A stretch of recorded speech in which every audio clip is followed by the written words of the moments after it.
Willing and open are you to use a roster spot on potentially having a player in the D League?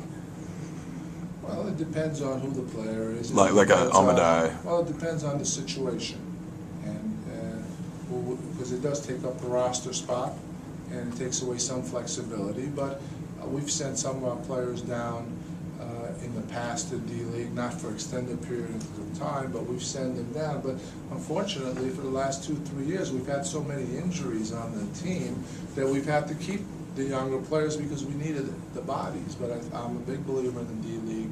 I think it's very important, but you have to judge every situation for what it is. And if you have a young player who you need up here, I think our coaches can work with them very well also. But if a player's not going to play at all, and you have enough bodies for practices or insurance players, then the D League is a good situation for them.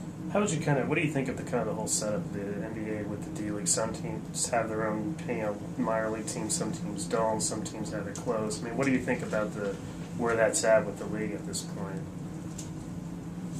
I think a lot of teams do use the D League, but even the teams that have their own teams, it doesn't mean that you can't get those players yourself, even if it's their own player. So some teams, I think 2, 3, or 4 teams now have their own D League, and I think it's probably a benefit because it's not only for players that you use the D League.